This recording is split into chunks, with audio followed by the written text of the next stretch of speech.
welcome everyone. We're back. So glad you could join us. We're a little bit early tonight. I was trying to get things tested, but I'm glad you're here. I hope you can make it. And those of you who come in late, you can hear it on, you can look at it on the post, and we'll start in just a moment. Tonight we're going to read again, but in chapter 3 of The Lion, the Witch, and the Wardrobe, and this is about the adventures that C.S. Lewis wrote about the Lion, the Witch, and the Wardrobe. And tonight we're reading Edmund and the Wardrobe. If you remember last night, we met some of the characters in the snow after she got through to the wardrobe. Sorry. Tonight, Edmund and the Wardrobe, chapter 3. We'll start now, and then I'll have a few things to show you at the end, which I think you'll find intriguing. I hope you join me this afternoon for tea. I'll be around for tea tomorrow afternoon and be explaining some things I mentioned tonight. Edmund and the Wardrobe. Lucy ran out of the empty room into a passage and found the other three. "It's all right," she repeated. "I've come back." "What on earth are you talking about, Lucy?" asked Susan. "Why," said Lucy in amazement, "haven't you all been wondering where I was?" "So you've been hiding, have you?" said Peter. "Poor old Lou, hiding and nobody noticed. You'll have to hide longer than that if you want people to start looking for you." "I've been away for hours and hours," said Lucy. The others all stared at one another. "Batty," said Edmund, tapping his head. "Quite batty." "What do you mean, Lou?" asked Peter. "What I said," answered Lucy. "It was just after breakfast and I went into the wardrobe, and I've been away for hours and hours and had tea, and all sorts of things have happened." "Don't be silly, Lucy," said Susan. "We've only just come out of that room a moment ago, and you were here then." "She was not being silly at all," said Peter. "She's just making up a story for fun, aren't you, Lou? And why shouldn't she?" "No, Peter, I'm not," she said. It's a magic wardrobe. There's a wood inside it, and it's snowing, and there's a faun and a witch, and it's called Narnia. Come and see." The others did not know what to think, but Lucy was so excited that they all went back into the room. She rushed ahead of them, flung open the door of the wardrobe, and cried, "Now go in and see for yourselves." "Why, you goose," said Susan, putting her head inside and pulling the fur coats apart. "It's just an ordinary wardrobe. Look, there's the back of it." Then everyone looked in and pulled the coats apart, and they all saw. Lucy herself saw a perfectly ordinary wardrobe, just like the one I showed you last night. But mine had shelves. This one had hooks on the back of it. Peter went in and rapped his knuckles on it to make sure that it was solid. "A jolly good hoax, Lou," he said as he came out again. "You've really taken us in, I must admit. We half believed you." "But it wasn't a hoax at all," said Lucy. "Really and truly, it was all different a moment ago. Honestly it was, I promise." "Come, Lou," said Peter. "Come, Lou," said Peter, "that's going a bit far. You've had your joke. Hadn't you better drop it now?" Lucy grew very red in the face and tried to say something, though she hardly knew what she was trying to say, and burst into tears. For the next few days she was very miserable. She could have made it up with the others quite easily at any moment if she could have brought herself to say that the whole thing was a story made up for fun. But Lucy was a very truthful girl, and she knew that she was really on the right, and that she could not bring herself to say this. The others, who thought she was telling a lie, and a silly lie too, made her very unhappy. The two elder ones did this without meaning to do it, but Edmund could be spiteful, and on this occasion he was very spiteful. He sneered and jeered at Lucy and kept on asking her if she's found any other new countries in other cupboards all over the house. What made it worse was that these days ought to have been delightful. The weather was fine outside, And they were out of doors from morning to night, bathing, fishing, climbing trees, and lying in the heather. Don't you wish summer and spring would come, everybody? I do. Yesterday was like it, but now we're back to winter. But Lucy could not properly enjoy any of it. It looks like my book's on fire.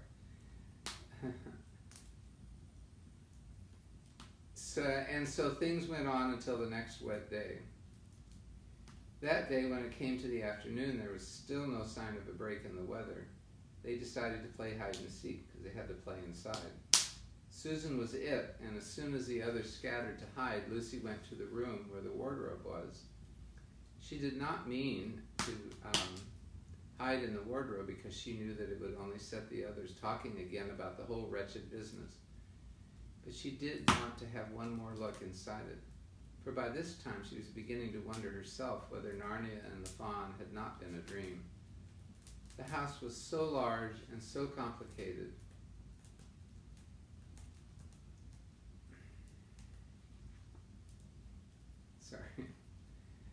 The house was so large and complicated and full of hiding places that she thought she would have time to have one look into the wardrobe and then hide somewhere else. But as soon as she reached it, she heard steps in the passage outside, and then there was nothing for it but to jump into the wardrobe and hold the door closed behind her. She did not shut it properly because she knew it was very silly to shut oneself into a wardrobe, even if it's not a magic one. Now the steps she had heard were those of Edmund, and he came into the room just in time to see Lucy vanishing into the wardrobe. He had once decided to get into it himself, not because he thought a particularly good place to hide, but because he wanted to go on teasing her about her imaginary country. He opened the door, and there were coats hanging up as usual, and the smell of mothballs and darkness and silence. No sign of Lucy. She thinks I'm Susan come to catch her, said Edmund to himself, and she's keeping very quiet at the back. He jumped in and shut the door, forgetting what a very foolish thing this is to do. You see, Edmund's very impulsive. It's good to kind of think before you do things. Then he began feeling about for Lucy in the dark. He had expected to find her in a few seconds, but was very surprised he did not. He decided to open the door again and let in some light, but he could not find the door either. He didn't like this at all and began groping wildly in every direction. He even shouted out, "Lucy, Lou, where are you? I know you're here." He was getting desperate. There was no answer, and Edmund noticed that his own voice had a curious sound, not the sound you expect in a cupboard, but a kind of open air sound. He also noticed that he was unexpectedly cold. He was shivering, and then he saw a light. "Thank goodness," said Edmund. "The door must have swung open on its own accord." He forgot all about Lucy and went toward the light, which he thought was the open door of the wardrobe. But instead of finding himself stepping out into the spare room, he found himself stepping out of the shadow of some thick, dark fir trees into an open place in the middle of a wood. There was crisp, dry snow under his feet and more snow lying on the branches of the tree. Overhead there was a pale blue sky, the sort of sky one sees on a fine winter day in the morning. Straight ahead of him, he saw between the tree trunks the sun, just rising, very red and clear. Everything was perfectly still, as if the only living creature in that country. There was not even a robin or a squirrel. I'm going to put more wood on the fire. Just hold on a second. You know, in Narnia, he didn't even see a squirrel or anything moving. But this morning, and several mornings this week, because we don't have a lot of airplanes, birds come up to the window and look at me and talk to me and then leave. And this morning I was praying for wisdom, and I heard the hoot of an owl. Someday I'll tell you the story about Glimfeather, the owl that takes Jill to the council of owls that live in the ruined tower and the chimney. Anyway, let's get back to the story. Overhead there was a blue sky, a sort of sky one sees on a fine winter day in the morning. Straight ahead of him he saw the tree trunks and the sun. Everything was perfectly still, as if the only living creature in that country. He was the only one. There was not even a robin or a squirrel among the trees, and the woods stretched as far as he could see in every direction. He shivered. Must have been really cold there. You get cold? Have you been out today? It's kind of cool. Supposed to have snow on Sunday, I don't know yet. He now remembered that he'd been looking for Lucy, and also how unpleasant he had been to her about her imaginary country, which now turned out to not be imaginary at all. He thought that she must be somewhere quite close, and he shouted, "Lucy! Lucy! I'm here too! Edmund!" There was no answer. She's angry about all the things I've been saying lately, thought Edmund. And though he did not like to admit that he has been wrong, he also did not like being alone in this strange, cold, quiet place. So he shouted again, "I say, Lou, sorry I didn't believe you. I say now, I see that you were right all along. Do come out. Make it pox, peace." Still there was no answer. Just like a girl, said Edmund to himself, sulking somewhere and wouldn't accept an apology. He has a bad idea about what girls are, doesn't he? He looked round at him again and decided he did not much like this place, and he had almost made up his mind to go home when he heard very far off in the wood a sound of bells. He listened, and the sound came nearer and nearer. And at last there swept into the sight a sledge. Now the British term for sledge is a sleigh, what we would call a sleigh. We refer to a sledgehammer, which is a big strong hammer. This was a sledge. In British terminology is a sleigh, drawn by 2 reindeer, a little bit like Santa, but just 2 reindeer. The reindeer were about the size of Shetland ponies, and their hair was so white that even the snow hardly looked white compared with them. Their branching horns were gilded and shone like something on fire especially when the sunrise caught them. Their harness was of scarlet leather and covered with bells. On the sleigh driving the reindeer sat a fat dwarf who had been about 3 feet high if he had only been standing. He was dressed in polar bear fur, and on his head he wore a red hood with long gold tassel hanging down from its point. A little bit like Santa, a little bit. His huge beard covered his knees. See, it was so long, it served as a rug. It was great, it kept him warm. But behind him, on a much higher seat in the middle of the sledge, sat a very different person. A great lady, very much like the ancestor I showed you today in the painting, but taller than any woman that Edmund had ever seen. She was also covered in white fur and up to her throat, and held a long, straight golden wand in her right hand, and wore a golden crown on her head. Wow, she must have been really beautiful. Her face was white, not merely pure, but white like snow, or paper, or icing sugar, except for her very red mouth. It was a beautiful face in all other respects, but proud, cold, and stern. Pretty scary. The sledge was a fine sight as it came sweeping toward Edmund, with the bells jingling and the dwarf cracking his whip and the snow flying up on each side of it.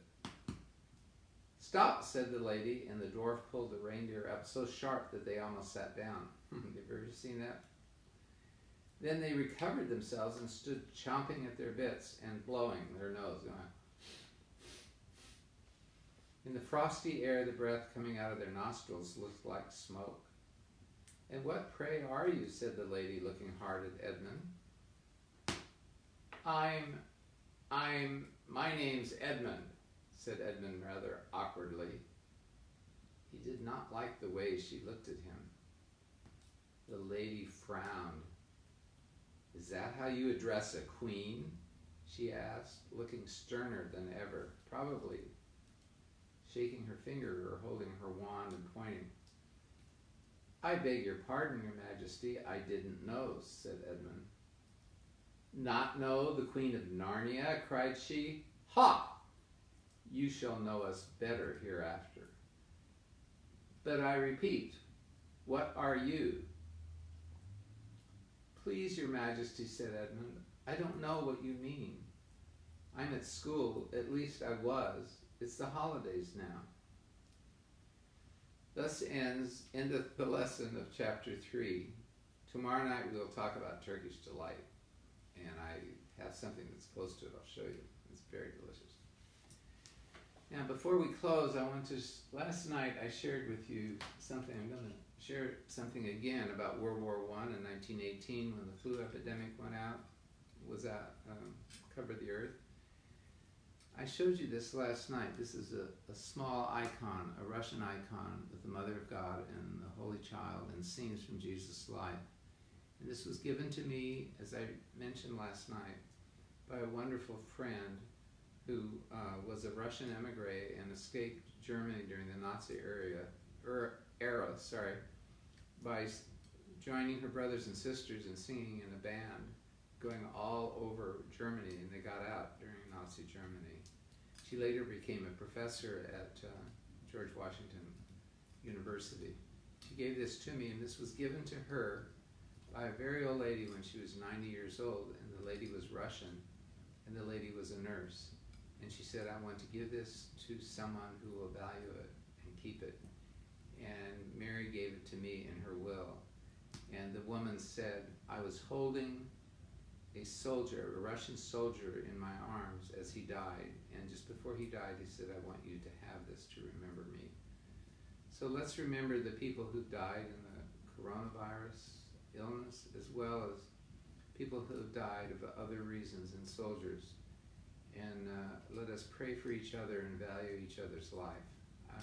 Tomorrow, as I said, I'll be sharing something also from World War I and telling you a few stories about my uncles who fought in World War I. They fought in France, some of the worst places.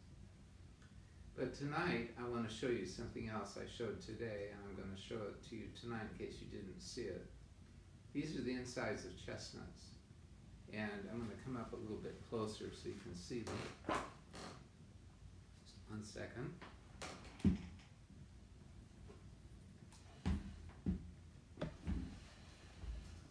Here we go. So these are the inside of chestnuts. I was climbing over a wall trying to get to a pasture on my walk today, and I found these. They were just laying at my feet. And I think they have a wonderful meaning. So on the left, you can see there's the shape of a cross, and there are 4 little chambers, and then the cross is joined by 2 people.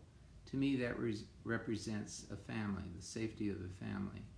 And so I just wanted to share that with you. It's just such a wonderful lesson from the sacred space of nature that God showed me today.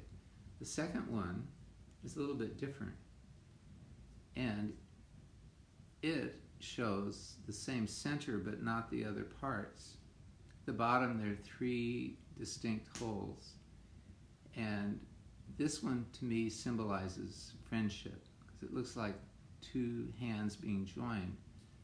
Undergirding it is the Holy Trinity, the 2 people plus God in the center.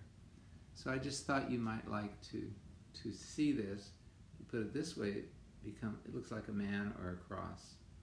So, boys and girls, next time you're out in nature, see if you can find other lessons like this.